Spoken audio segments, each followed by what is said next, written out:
Wa qala idzan bismillahirrahmanirrahim. Ya ayyuhalladzina amanu dukhulu fis silmi kaffatan wa la tattabi'u khutuwatis syaitan innahu lakum adu mubin. Wahai orang-orang yang beriman, masuklah engkau ke dalam Islam secara sempurna dan janganlah engkau ikuti langkah-langkah setan, karena sesungguhnya setan itu musuh yang nyata bagi kalian. Sebelum saya lanjut, saya mau tanya, ibu bapak, ada setan tidak di tengah-tengah kita? Ini kita lagi di masjid ini, kira-kira ada setan di tengah-tengah kita? Ada? Ada bos. Setannya bukan pocong, bukan uka-uka, bukan popok, bukan parakang. Tapi apa setan yang ada di tengah-tengah kita? Bentuknya handphone. Apa ibu? Terus sana orang sudah ceramah masih juga handphonenya urus. Simpan dulu HP-nya, kamu dengar ceramah. Ibu, simpan dulu HP tak? Sebentar mas selfie. Saya pernah ceramah kaget kak. Saya lagi ceramah tiba-tiba ada ibu-ibu balik ke belakang. Nah belakangi kak.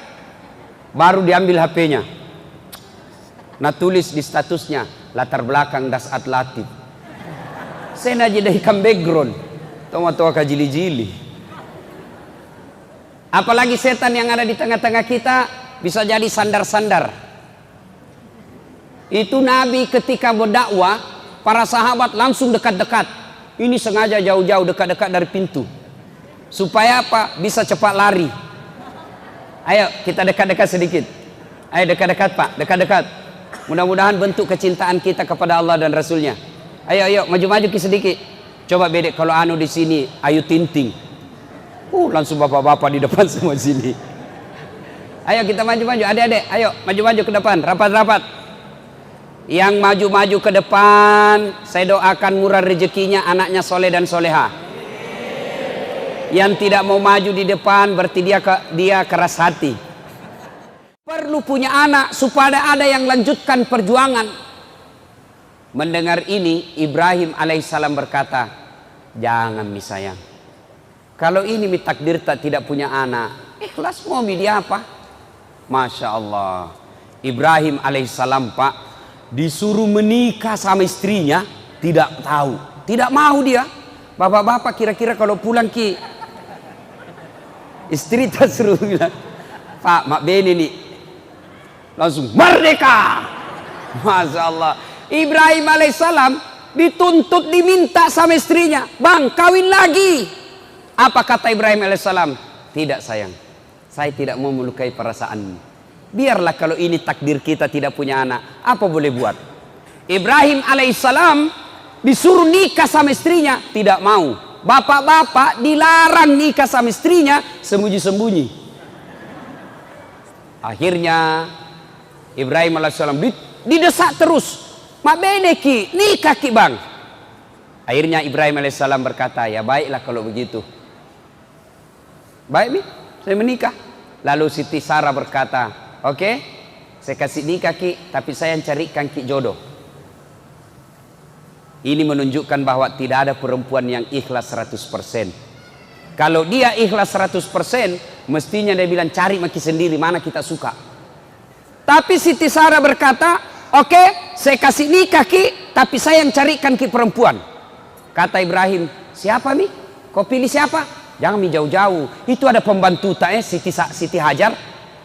Pembantunya dicari hitam. Nah bilang Ibrahim, ayah, mi. Kalau itu kau suka, oke lah, nikah. Alhamdulillah, setelah nikah dengan Siti Hajar, beberapa saat kemudian hamil Siti Hajar. Dan beberapa saat kemudian hamil pula Siti Sarah. Setelah dia suruh suaminya menikah, baru hamil juga Siti Sarah. Ada ibu-ibu di sini sampai sekarang belum punya anak? Ada? Ada? Coba-coba ki ilmunya ini Siti Sarah. Coba ki, siapa tahu langsung hamil betul. Setelah menikah, hamil Siti Hajar. Alhamdulillah, lahirlah anaknya Siti Hajar bernama Ismail alaihi salam. Lalu lahir pula anaknya Siti Sarah namanya Ishak alaihi salam. Ibrahim dengan Ibrahim dengan Siti Hajar lahir anak bernama Ismail, itulah keturunan orang Islam. Siti Sarah dengan Ibrahim alaihissalam anaknya namanya Ishak, inilah keturunannya Yahudi sekarang. Nah, ibu bapak saudara-saudara sekalian, Siti Hajar, Siti Sarah, Ibrahim.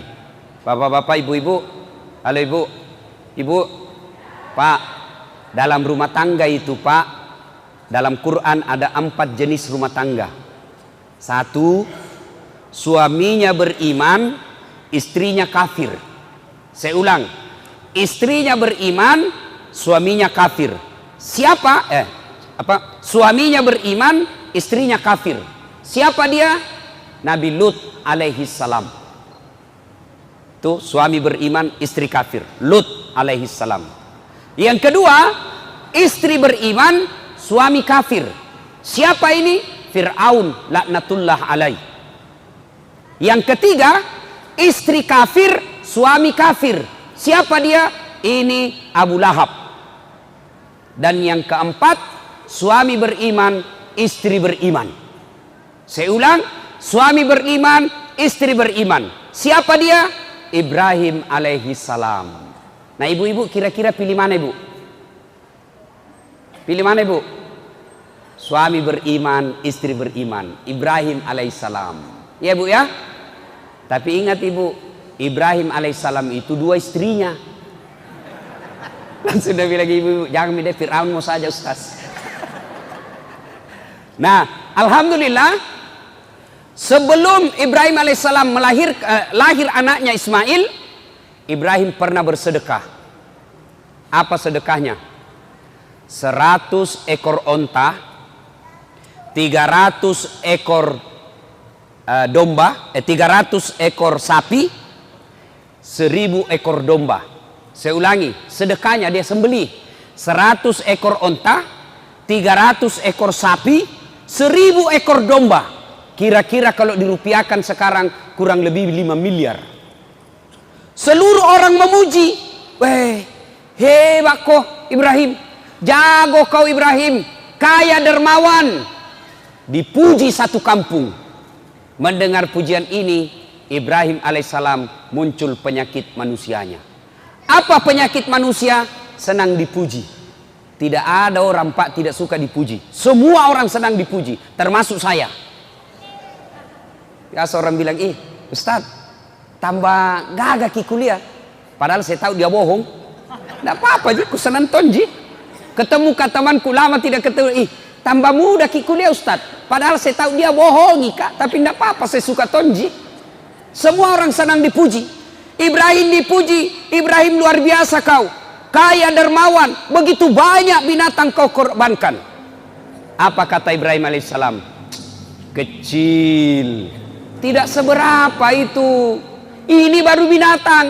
Andai saja ada anakku juga saya potong. Kenapa? Waktu itu memang Ibrahim belum punya anak. Beginilah, seperti caleg-caleg pilkada, pilih saya. Sekampung sama-sama dari Sulawesi. Bagi-bagi kartu nama, ini. Pilih kak, telepon kak, 24 jam. Kalau ada masalah telepon saya. Begitu terpilih, nah ganti nomor HP-nya. Banyak caleg begitu. Banyak pemimpin begitu. Maka memilih pemimpin pembohong adalah kesalahan. Tetapi mempertahankan pemimpin pembohong itu kebodohan. Saya ulang. Memilih pemimpin pembohong itu adalah kesalahan. Tapi mempertahankan pemimpin yang pembohong itu kebodohan, dongok, beleng-beleng. Ibu bapak saudara-saudara sekalian. Nah, sudah Ibrahim berkata, jangankan binatang, andai saja anakku ada, anakku juga saya potong. Waktu itu memang belum punya anak. Berlalulah. Setelah menikah dengan Siti Hajar, melahirkan dan lahir anaknya namanya Ismail alaihissalam. Ketika Ismail alaihissalam usia remaja, sekitar kira-kira 13-14 tahun, Ibrahim alaihissalam tanggal 8 Zulhijjah mimpi. Tanggal berapa? Tanggal berapa Ibu? 8 Zulhijjah. Mimpi. Apa mimpinya? Dia melihat, Ibrahim, dulu kau pernah bernasar. Kalau ada anakmu, anakmu kau potong. Sekarang ada anakmu, potong itu Ismail. Bangun Ibrahim. Ini mimpi atau wahyu? Kalau mimpi, kenapa terang sekali? Kalau mimpi, kenapa jelas sekali? Kalau wahyu, kenapa anak disuruh potong? Mikir dia, ini mimpi atau wahyu? Mikir.